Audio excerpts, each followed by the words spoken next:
Hey there, welcome back to another LEGO set analysis. I apologize if this one is a bit late to the game.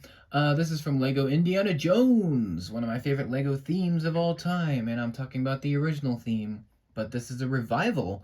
So, this is the most affordable set in the range. We got 3 sets out in the market for 2023 currently, and this is the fighter plane Chase, 387 pieces for 35 bucks. And this is set number 77012. And this is from the Last Crusade movie. The other 2 sets are from Raiders, the first film. Well, it's kind of confusing. Temple of Doom takes place before Raiders, but Raiders was the first one made.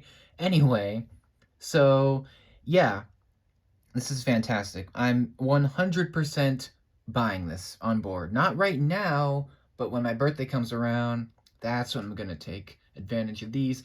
This is great. I actually have the original fighter plane attack set from 2008. I think it was 2008 or 9. That was an amazing set.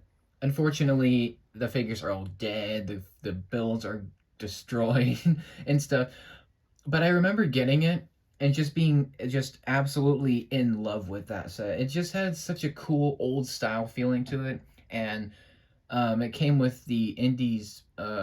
Indies stole it.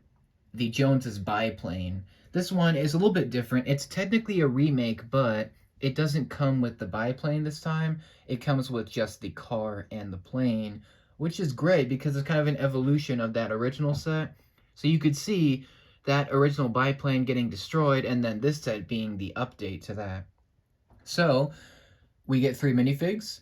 Let's talk about those first, because why not?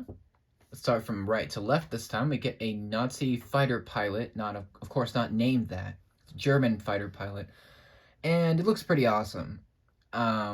He's very basic, but he has the exact look of the pilots in the movie. And he looks great. He's got the helmet, very generic face. I think the figure that I always think of with this face is Rensler from the Tron Legacy set. He actually has this face under the helmet, which honestly doesn't look too bad. And he's got brown gloves with a tan suit, looking very, very cool. He doesn't really need leg printing, it's fine. And yeah, it's very good. It's kind of generic, but it works for this set. We get Henry Jones Sr., of course, Sean Connery's character, and he looks awesome. Very amazing detailing. He's got the same helmet that he had in the older set, and he's got kind of a similar face. It's a little bit different this time. It's a little bit more stylized. Looks amazing. He still looks like Sean Connery. It still looks like him a lot, and it looks so good. He's got his suit that he always wears. Amazing detailing with that bow tie, with the jacket, with the belt over that.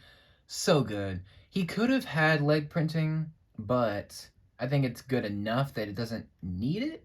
It would have been nice, but it's still an awesome figure. Obviously, he has no alternate face. It's just the one because he has that helmet, so it would show. But still, such a cool figure. So glad we're getting him again. We get Indiana Jones, of course, back again.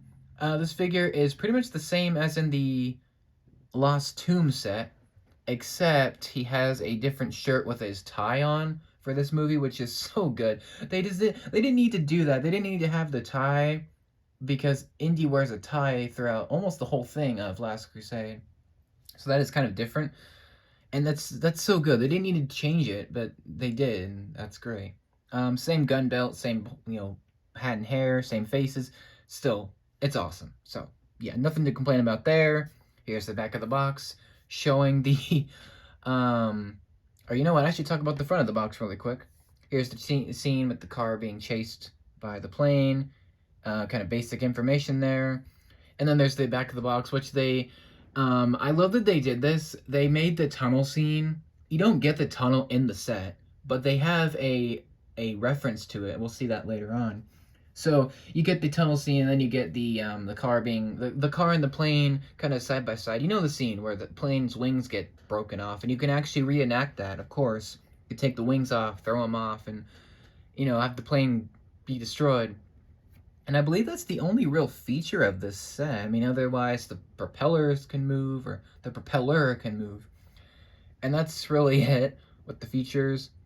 Here is the set being played with. It's a little hard to see, but there you go. And here's the set all built up. You do get a sign, like a little bit of a side build with some sand and a tunnel warning with the Berlin pointing left. That's great. They didn't need to do that, but I'm glad they did because it alludes to the tunnel that's coming up, which is so cool. And yeah, let's talk about the builds. You get this car. Trying to find a good picture of the car.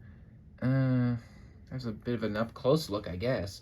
So the car is awesome. You got like the it's just very old-fashioned looking. Of course, you got the treasure chest you can put in the back of it. You got a very like just retro look. Even the windshield is not a complete piece. It's not an actual glass piece. It's just a rail looking piece. It looks great. The fact that they did that.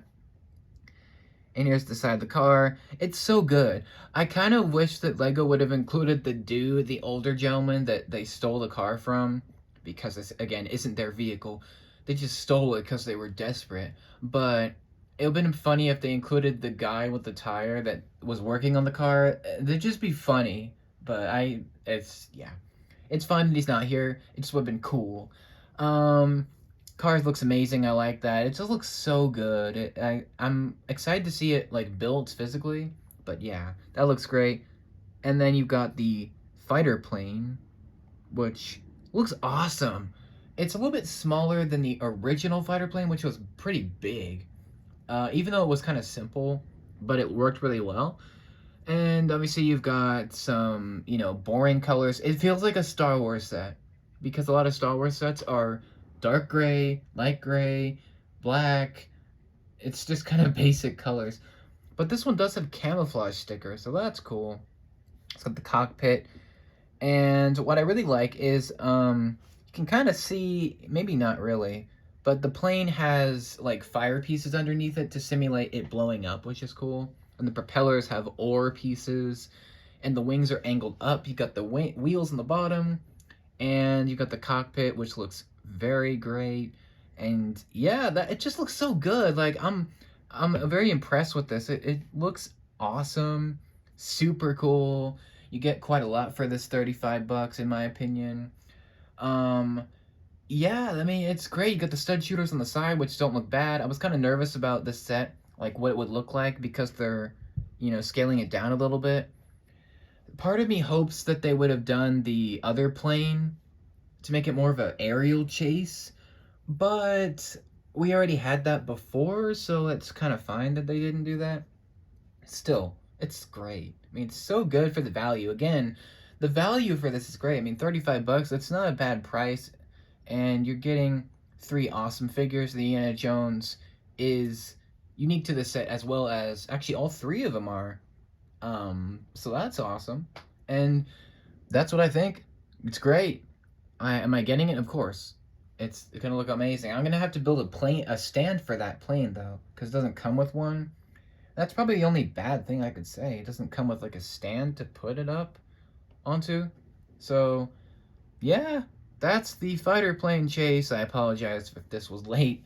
I am so happy with it. So happy. I'm excited to own it, and I will let you know when I do. But thanks so much for watching. I hope you enjoyed it, and I will see you for the next Indiana Jones set analysis, which will be very soon. Until then, take care, and have a great day.